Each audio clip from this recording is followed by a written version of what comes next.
আমি আল্লাহ জানি জাহান্নামটা কেমন ভয়ঙ্কর। এক সেকেন্ডের আযাব সহ্য করার ক্ষমতা তোদের নাই, কারণ দুনিয়াতে তুই সূর্যের গরম সহ্য করতে পারো না। এক কাপ গরম চা ঠান্ডা না হলে তুই পান করতে পারো না। এক গ্লাস গরম দুধ তুই ঠান্ডা করতে না পারলে পান করতে পারো না। জাহান্নামের গরম তো হাজার হাজার হাজার গুণ বেশি। 500 বছর দূরের থেকে জাহান্নামী গুনাহগারের জাহান্নামের আগুনের গরমে চামড়াগুলো খসে খসে পড়ে যাবে। এমন ভয়ঙ্কর ওই জাহান্নামের আগুন সহ্য করতে পারবি না রে গোলাম। এই জন্য আমি আল্লাহ আগেই তোরে জান্নাত দিয়া দিলাম। কেমন দিলাম জানো? মদিনাওয়ালা নবী বলেন, জমিনের মধ্যে যত মানুষ এসেছিল, আসতেছে, কিয়ামত পর্যন্ত আসবে, সবার নামে বরাদ্দ করা জান্নাতে একটা বাড়ি লেখা আছে। ফেরাউনের নামে জান্নাতে ঘর, নমরুদের নামে জান্নাতে ঘর লেখা আছে, হামানের নামে জান্নাতে বাড়ি বরাদ্দ করা আছে। দুনিয়ার প্রত্যেকটা মানুষের নামে জান্নাতে আল্লাহ একটা ঘর বানায় রাখছেন।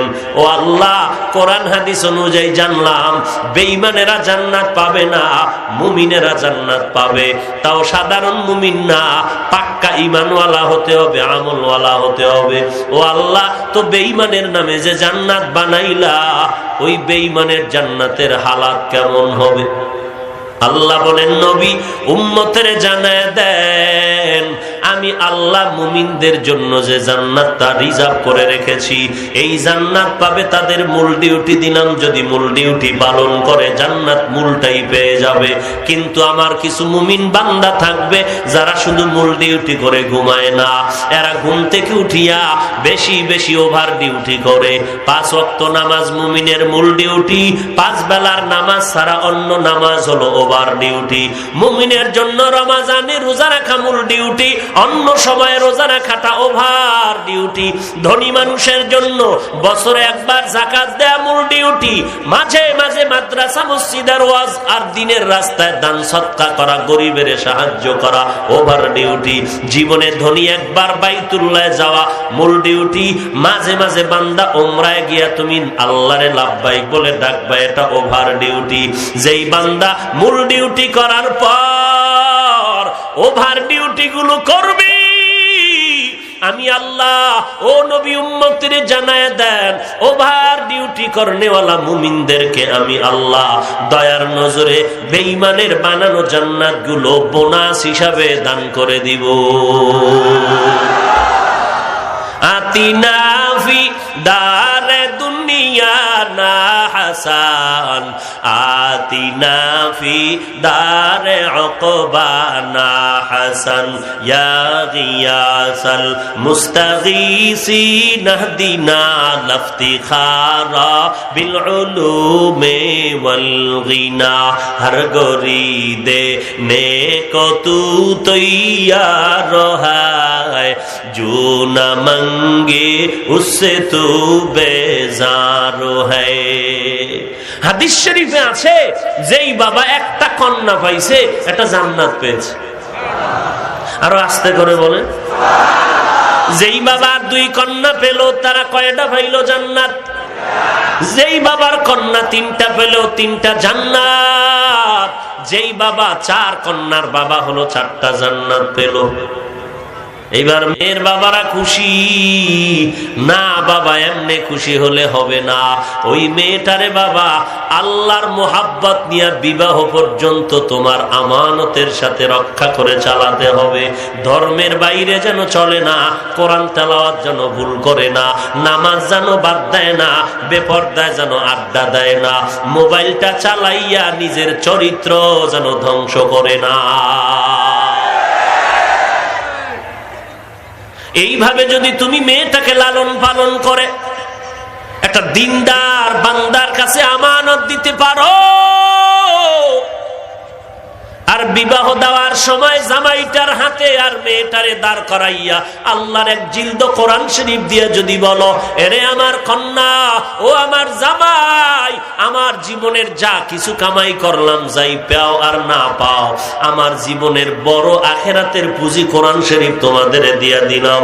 কোরআন তেলাওয়াত করবি আর আমাদের জন্য দোয়া করবি। যেই ঘরে স্বামীও কোরআন পড়ে, স্ত্রীও কোরআন পড়ে, ওই ঘর 24 ঘন্টা ফেরেশতারা পাহারা দেয়। জান্নাত তো সোজা। জান্নাত পাওয়া যদি সহজ হতো তো জান্নাতের সুসংবাদ পাইয়াও 10 জন সাহাবা মরণ পর্যন্ত কাঁদলেন কেন? জান্নাত পাওয়া যদি সহজ হতো তো আল্লাহ ওয়ালারা এত বেশি বেশি আমল করে কান্না করে মরলেন কেন? আল্লাহ বলেন, এর গোলাম, আমি আমার বান্দাদের জাহান্নামে দিতে চাই না। শয়তানের ধোকায় পড়ে যারা অপরাধ করেছো, আমি মরণ পর্যন্ত একটা দরজা খুলে রাখলাম, তওবা নামের দরওয়াজা। আল্লাহর নবী বলেন, আত-তাইবু মিনাজ যামবি কামান লা যামবা লা, যারা গুনাহের থেকে তওবা করে ক্ষমা চাও, তাদের হালাতটা এমন হয় মনে হয় যেন জীবনে কোনো গুনাহই করে নাই। তওবা করার পর বান্দার মুহূর্তে গুনাহ মাফ হয়ে যাবে।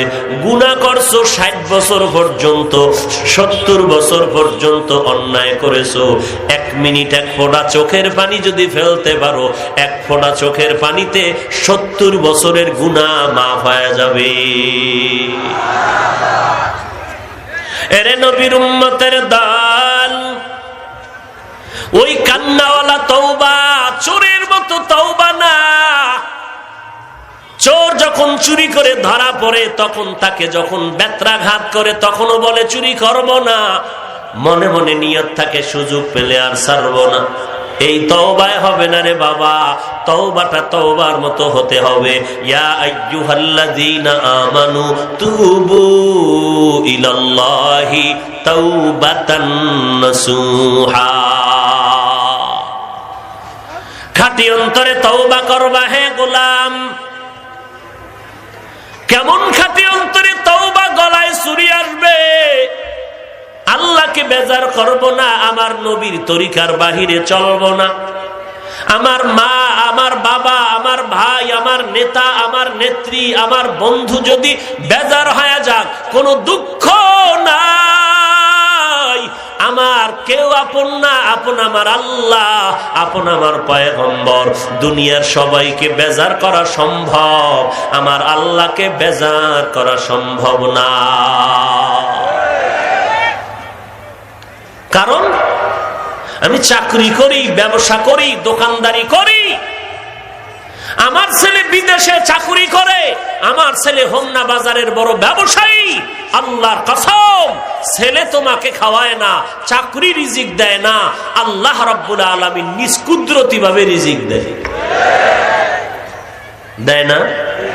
জঙ্গলের একটা প্রাণীও কি না খাইয়া রাস্তায় নেমেছে? নদীর ভিতরে, সমুদ্রের ভেতরে বড় বড় মাছ, বড় বড় এক একটা নীল তিমি, দৈনিক তার খানা 1000 কেজি চিংড়ি মাছ।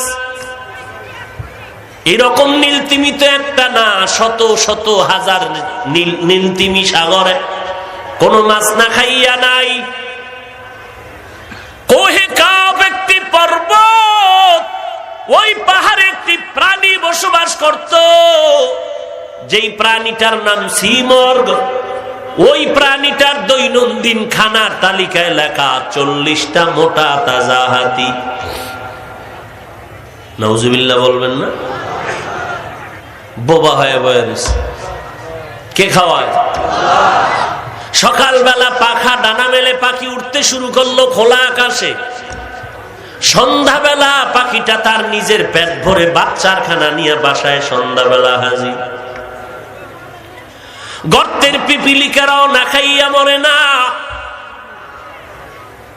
আল্লাহর কোন প্রাণী না খায় মরে নাই। আর এই জমিন ও আসমানের মধ্যে সব থেকে দামি মানুষ আজকে সেই মানুষ কেন না খাইয়া কষ্ট পায়? এই মানুষ আশরাফুল মাখলুকাত হইয়া কেন খানার জন্য মামলা হামলার আসামি হয়?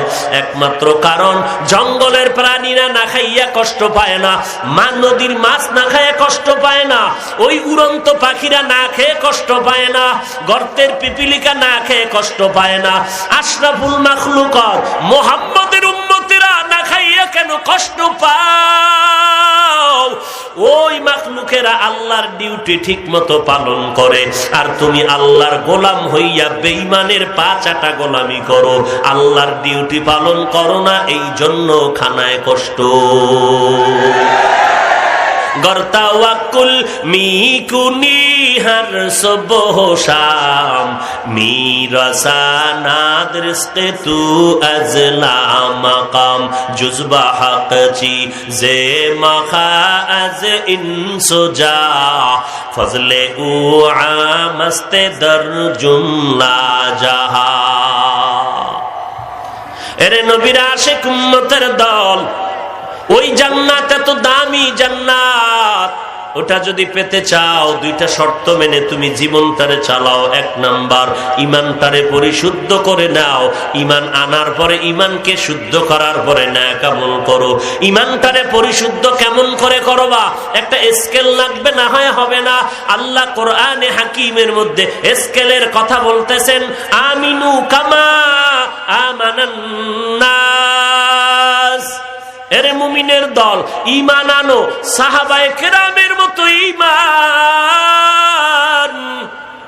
তাদের ঈমানের সাথে তোমার ঈমানটা মিলাও, তাদের ঈমানের সাথে তোমার ঈমানটা মিলাও। সাহাবায়ে কেরামের আমলের সাথে তোমার আমলটা মিলায়া দাও। সাহাবায়ে কেরামের ঈমানের মতো ঈমান। এরে নবীর উম্মতের দল, আল্লাহর নবী বলেছেন সাহাবায়ে কেরাম আমার এক একটা নক্ষত্রের মতো। আসহাবি কান্নুজুম, নবী বলেন আমার এক একজন সাহাবী আকাশের তারকার সমতুল্য। এরে নবীর উম্মতের দল, আল্লাহর নবী বলেন এ নবীর আশিকের দল, সাহাবায়ে কেরামকে তোমরা সত্যের মাপকাঠি বানাইয়া ঈমানটারে মজবুত করে নাও। আপনার আমার ঈমানটা কি পরিমাণ ভালো, সাহাবায়ে কেরামের ঈমানের সাথে ঈমানটারে তুলনা করে দাও, ঈমানটারে মিলায়া দাও। তোমার ঈমানটা তখনই পারফেক্ট মনে হবে সাহাবায়ে কেরামের ঈমানের সাথে যখন সমান হবে।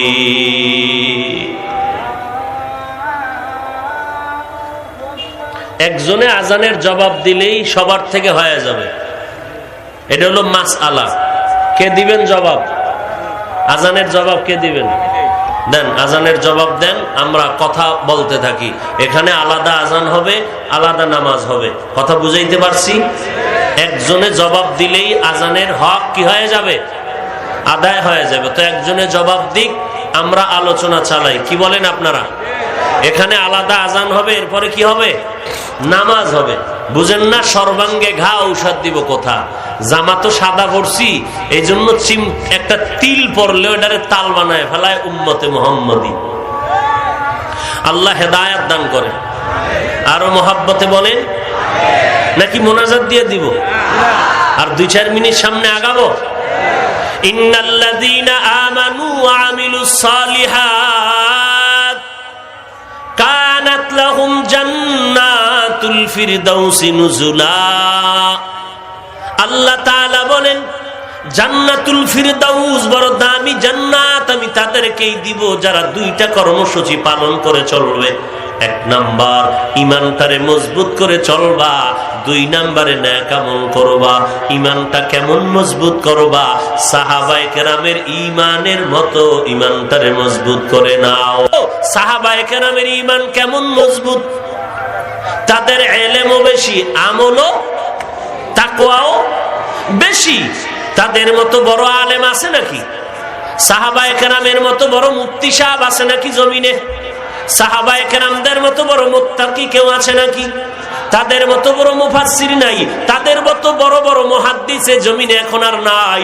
সাহাবায়ে কেরামদের মতো দুনিয়ার কোন আউলিয়ায়ে কেরাম হবে না। সব আউলিয়ায়ে কেরাম যদি এক পালায় ওজন দেওয়া হয়, সাহাবায়ে কেরামের মর্যাদার সমান হবে না।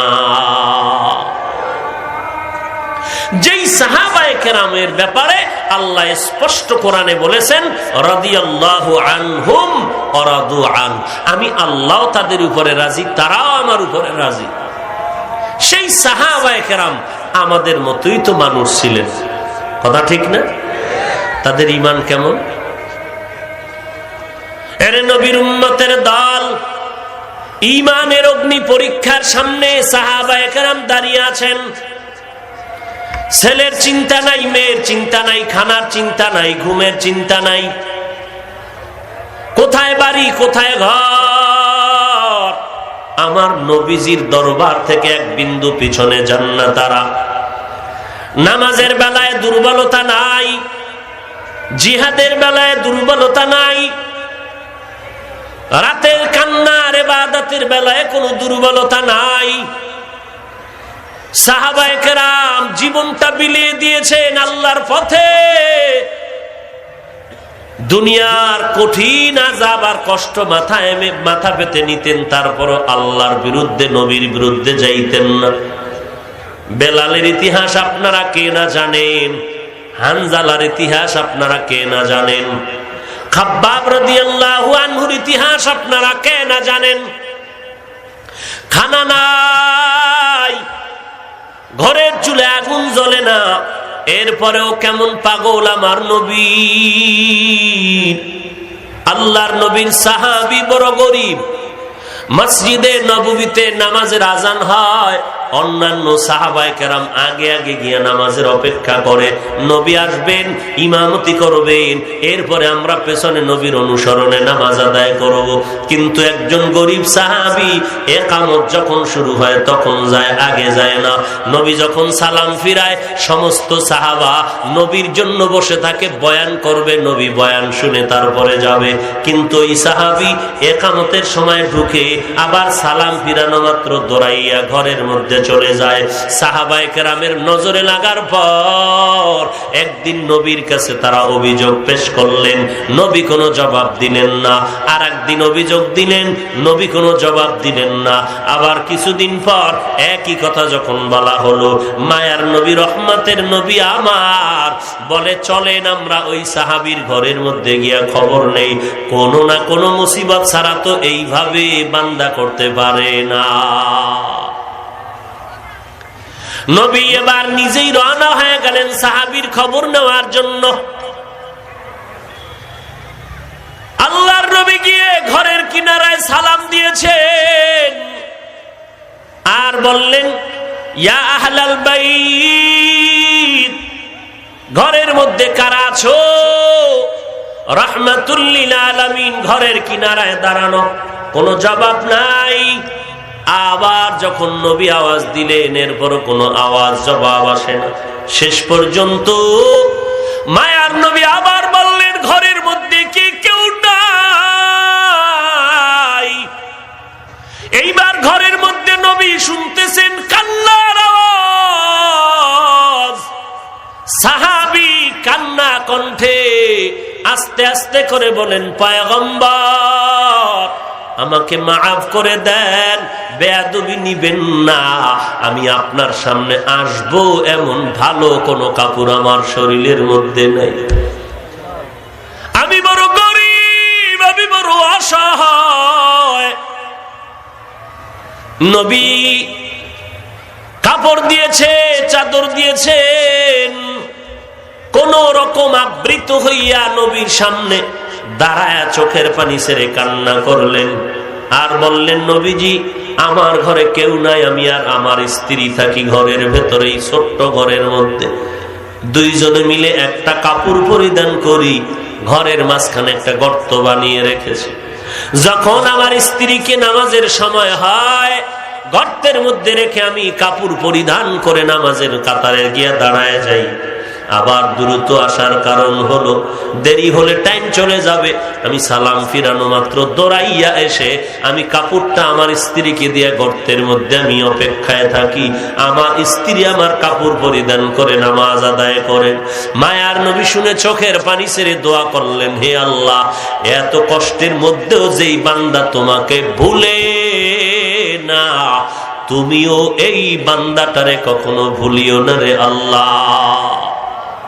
এই ছিল সাহাবায়ে কেরামের ঈমান। এরে যুবক,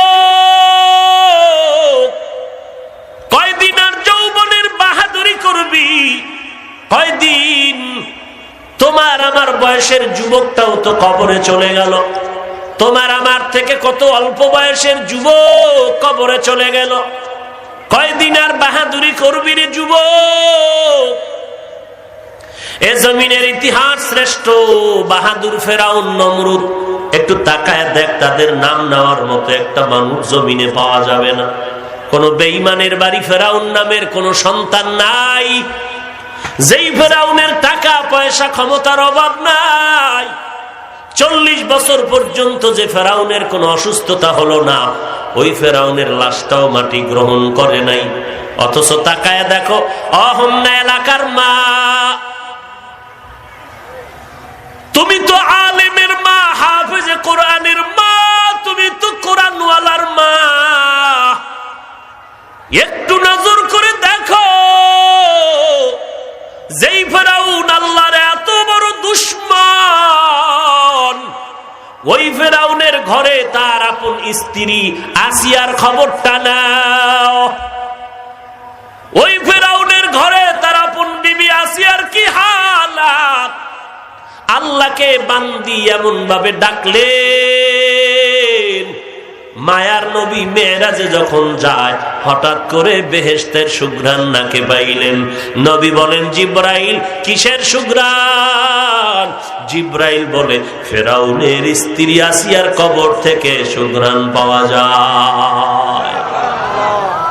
যেই আসিয়ার সাথে জান্নাতের মধ্যে আমার মায়ার নবীর সাথে বিবাহের ব্যবস্থা হবে, ফেরাউনের স্ত্রী আল্লাহর এত প্রিয় বান্দি, কিয়ামতের ময়দানে ওই আসিয়া আমার মায়ার নবীর বিবি হওয়ার ভাগ্য লাভ করবে।